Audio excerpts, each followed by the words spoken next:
This is MFG Out Loud. Courageous conversations about sales and marketing for today's manufacturers. With your hosts, Ray Zaganto and Allison DeFore.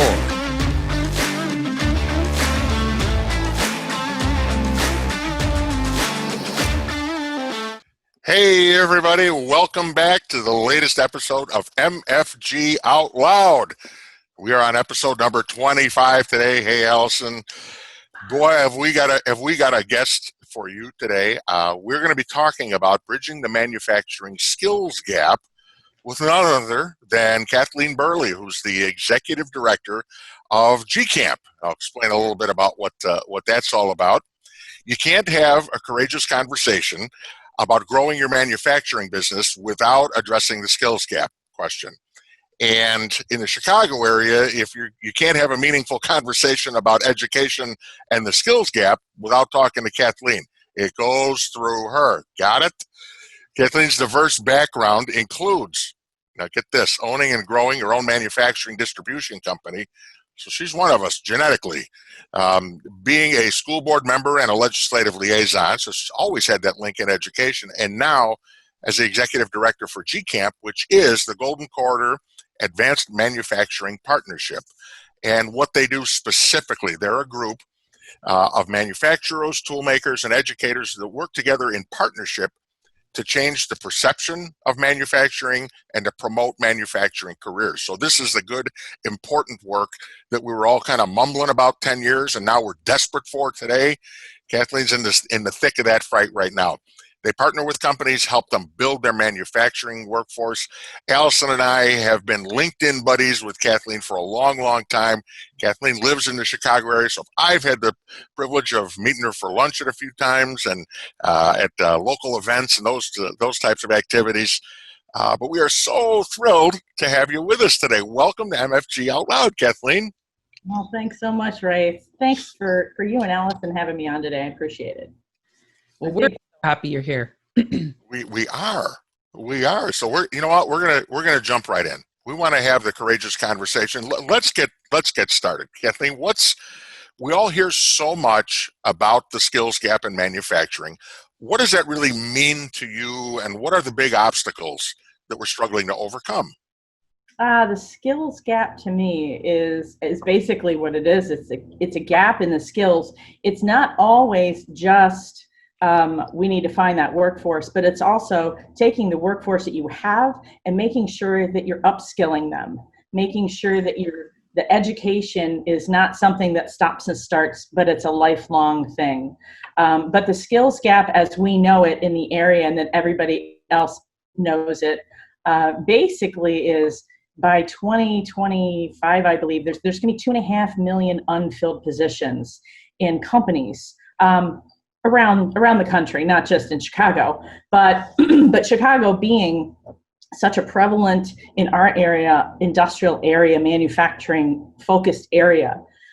We hear this all the time that, they can't find people to fill positions at all levels, engineers, CNC programmers, setup guys, everything. So that's what the skills gap is, and that is what we're here to help companies combat and build. Also, I know that's a big job, and you yourself kind of step outside of the normal bounds and collaborate with the other associations in the area or the MEPs like IMAC Illinois in those groups. Tell us, I'm curious. You spend a lot of time in schools. I know I bumped into you at one of the local community colleges, but it's no longer just, hey, get to the colleges or get to the high schools. I mean, that message really needs to get out there even sooner, right? Yeah, absolutely. One of the goals that we have with GCamp is once we can really establish this program that we have in our area high schools in getting manufacturers to understand the depth and the knowledge and the curriculum and the upscale machinery that's in the high schools in our area. But we want them to understand those programs and to feel comfortable with them. And then we need to start getting younger. We need to hit the 7th and 8th grade at least, even down to 5th, 6th grade. because once they get to high school, you've been hearing about college your whole life. Mom and dad have been talking about college your whole life. We have students that come in and they have no idea what an apprenticeship is, and apprenticeships are just gold for this industry. And we'll go into resources later. There's a lot of resources to go to that end, but you can't start educating students on careers when they're in high school. You can, but you have a much broader depth of understanding with parents and students, and parents are a huge part of this because they all still think back, not all of them, but they all still think that, oh gosh, the guys in the 70s, even in the 80s when I would go into shops and the OSHA standards, the safety standards were nothing like they are now. Right. And there were guys that were missing fingers and limbs, and and it's dirty and it's grimy and it's just, I don't want my kid doing that, even though they always made good money. But working second shifts, working double shifts, it's just not what it used to be. And I have this real quick. I have this talk with one of our area high schools, not in my direct area, but I'm invited every year to a trades fair. And I go in there, and it's in an upscale area, and the students don't want to be there because they don't understand how high-tech manufacturing is. Automation, the robotics. And it's not that they're going to take jobs away from future employees. They're adding jobs, and they're adding value, and they're adding great careers. So it's really hard sometimes, but you can't start at ninth grade. You have to start younger and earlier. And when we go to robotics competitions, making sure that the kids are there and that they're seeing what their older brothers and sisters are doing, and the parents, we're talking to them about apprenticeships and about things. So we're able to touch back that way a little bit, but we still focus mostly right now on the high schoolers and the college students in the area. Awesome. Well, I have a question. So is part of your job demystifying manufacturing and what it means to people? And do you feel, so this is a two-part question. So one, do you think is that part of your job? Two, are you feeling any kind of assistance from the other organizations that are also trying to help demystify, like Women in Manufacturing and groups like theirs? Are you seeing any shifts that people think differently? Absolutely. I think the industry, for the most part, gets it. I think that organizations get it. Women in manufacturing are tremendously helpful, especially in trying to get the women in STEM, and a lot of different events and scholarships. And, there's for every, we help all students, but when you see a girl that's really embracing the STEM. We have in Hoffman Estates High School locally here, they have a underwater girls robotics team. And it's just, I went to hear them speak last week. They're just amazing. The one girl's going to OSU. They're amazing. I mean, they do all kinds of different things. So when you see that level of, hey, I'm a girl, I'm a boy, whatever, it doesn't matter. It shouldn't matter. Diversity. I'm so hyped and such a big fan of diverse in every way. I always was, and I always will be. So the associations are trying. I think it's a process, though. It's something that has to develop, and it's starting to develop. And manufacturers are coming on board. I mean, with local radio and TV and everything that we're seeing out there now, it's scary, it's different, it's change.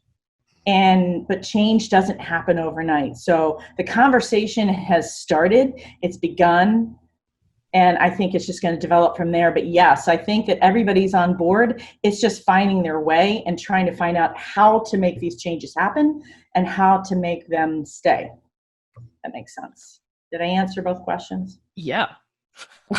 What do you see as, because we've all been around and worked with manufacturers our whole careers, and On the one hand, it's a very innovative group. On the other hand, at the same time, they can be very resistant to change and those types of things. Is that presenting any sort of challenge to filling that gap, that skills gap or that workforce gap? What do you run into there? You really hit the nail on the head there. And that's really a lot of what we focus on. Okay. I would probably say one of the challenges that we have in our area, and I'm guessing probably other places as well, is small to mid-sized companies, manufacturing. Their resources are very limited, so they may not have an HR person, or even if they do, it just, their resources are so limited. Mm-hmm. Plus, we do try to promote what we call work-based learning experiences. Mm-hmm. So when you're going into senior year, possibly having an intern or kind of a try before you buy the summer after they graduate, maybe going into an apprenticeship or whatever. Companies just don't feel that they have the resources to train somebody, to bring somebody in. And I hear a lot, but if I bring them in and I train them, they're going to leave, which then leads to a different conversation about company culture and all of that other good stuff. Yeah. But so what we tend to focus on with GCamp a lot is what I like to consider as a bridge. Okay.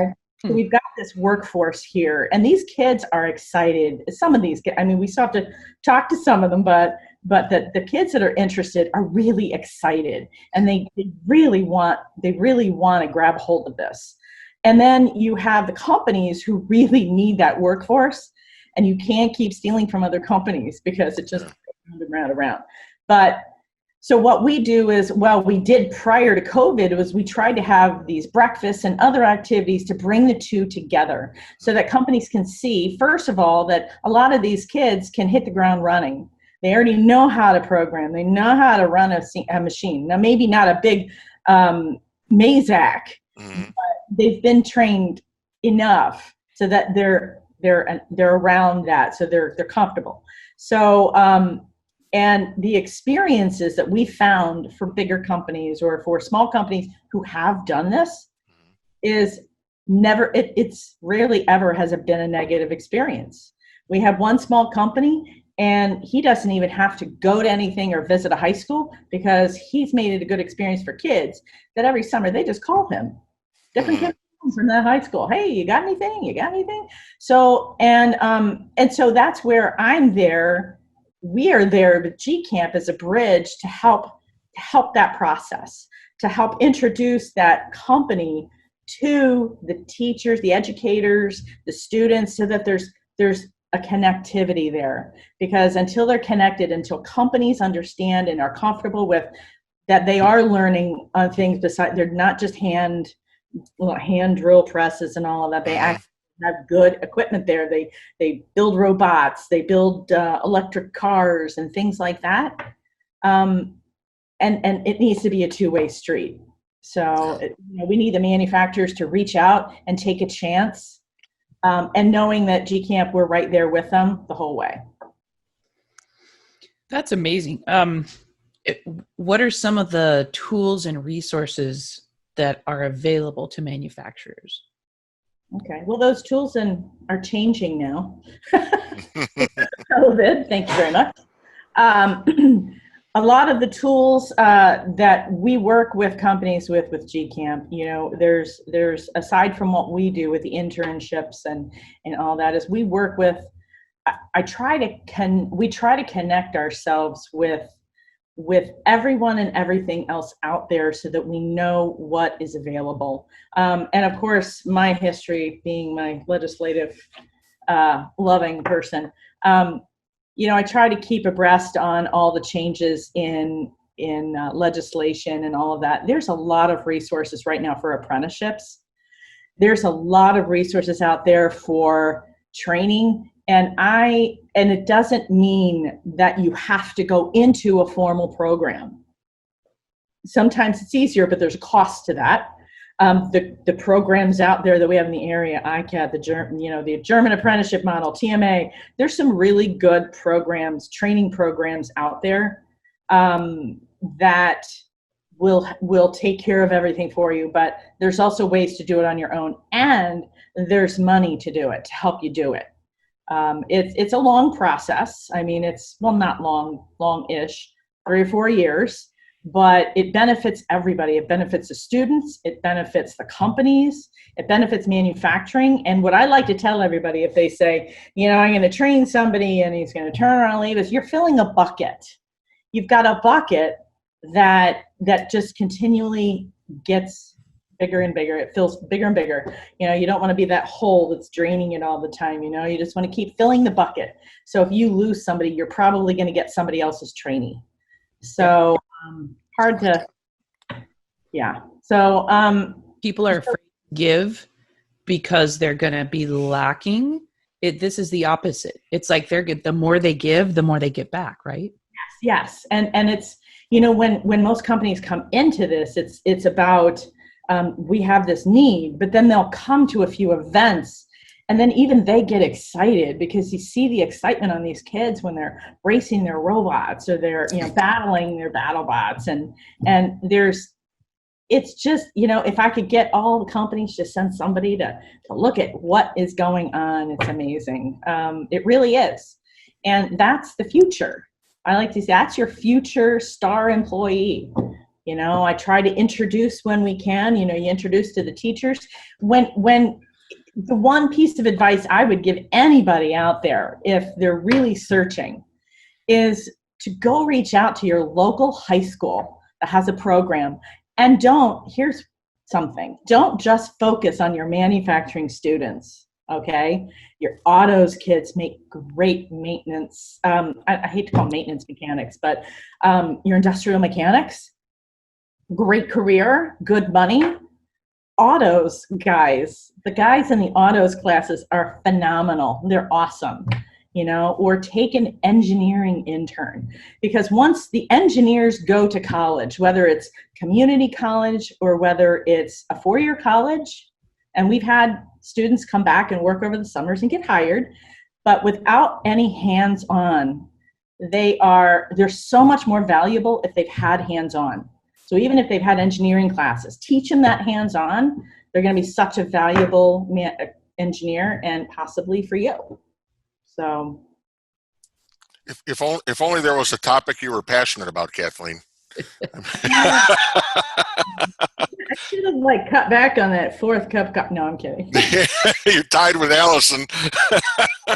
So, yeah, we are. That is awesome. Boy, you're preaching to the choir on the whole apprenticeship, internship type thing. It's the hardest thing in the world to start, but it's really your own barrier to get past it. But once you do, speaking from my own experience, you look at how rewarding it is internally, you know, for your own staff, how everybody else kind of wakes up, because now you got somebody new to tell the old stories about what it was like when you started, you know, and you've got somebody new that knows a few tricks you hadn't even heard of yet, you know. So that is really cool. You've heard of the silver tsunami, so that's you know, I mean, it's a thing, and you'd be surprised at how many of these guys just, you know, you take a young kid under your wing like a grandson, and you impart this knowledge to him. We only have so much time to get that knowledge transfer. And that's a good point. But one small thing, one caveat, in this generation, I'm a generational buff too. I like to read about the different generations.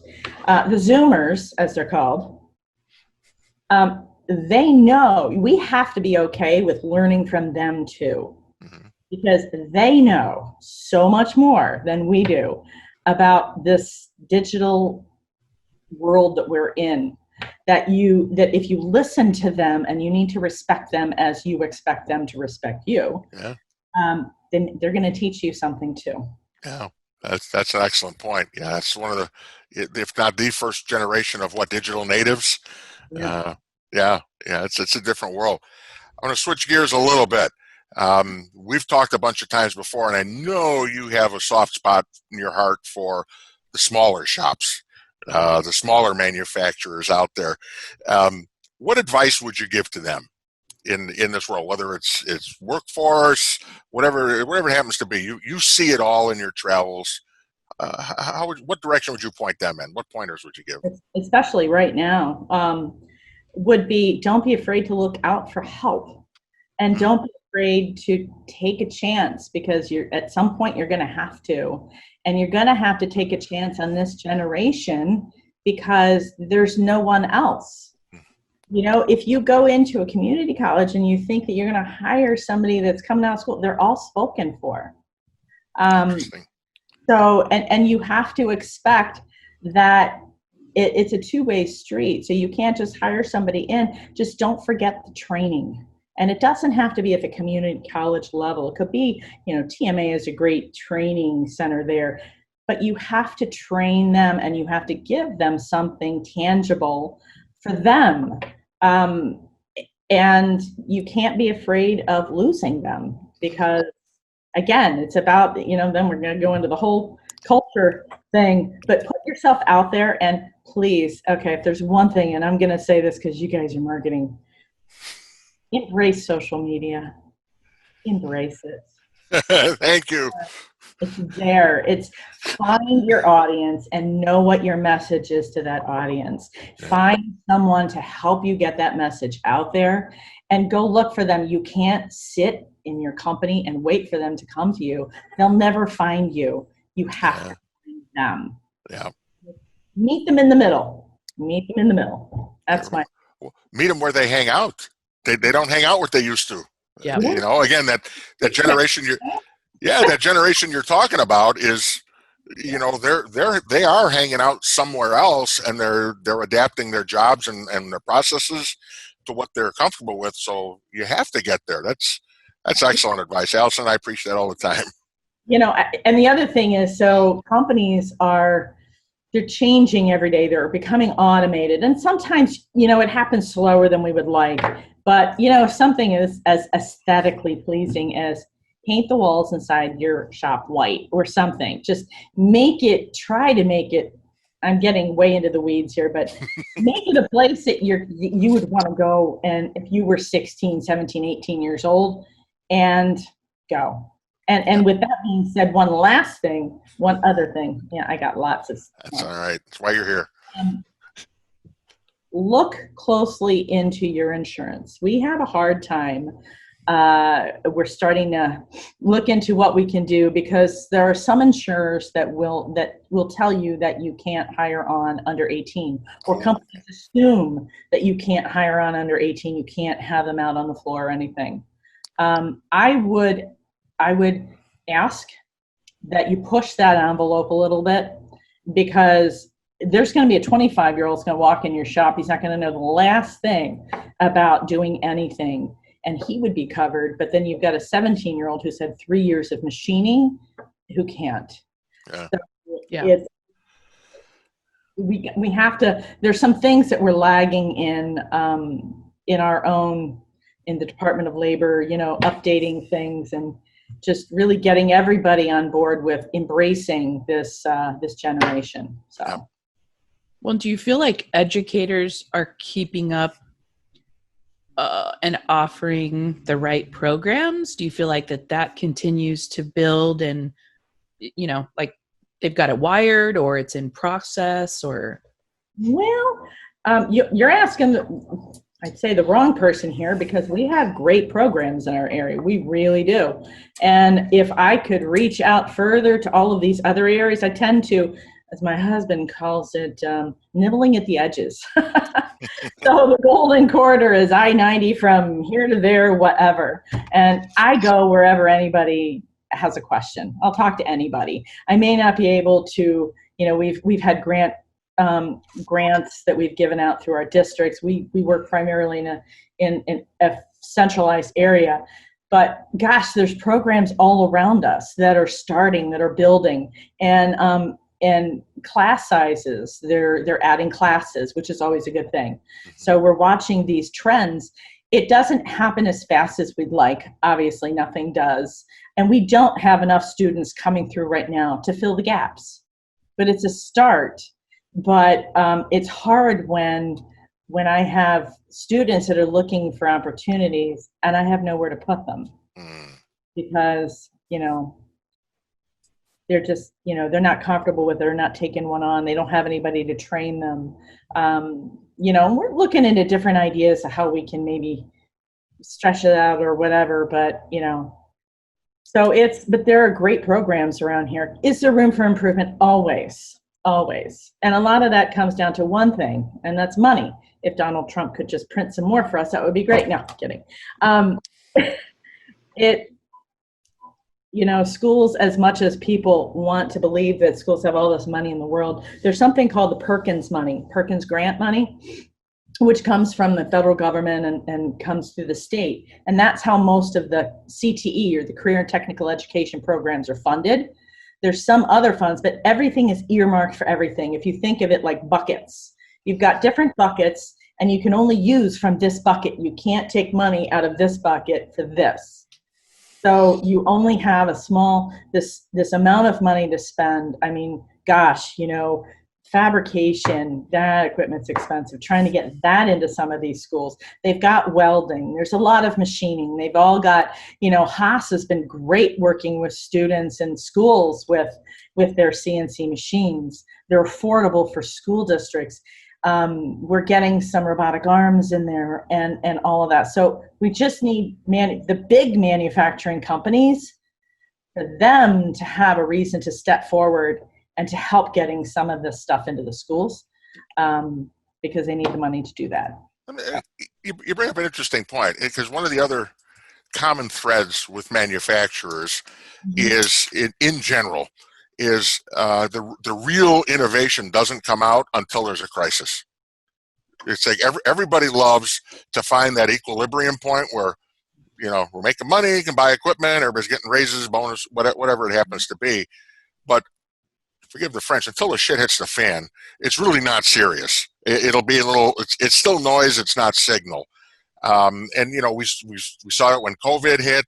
Whenever there's some sort of big shock to the system, then the big change is coming.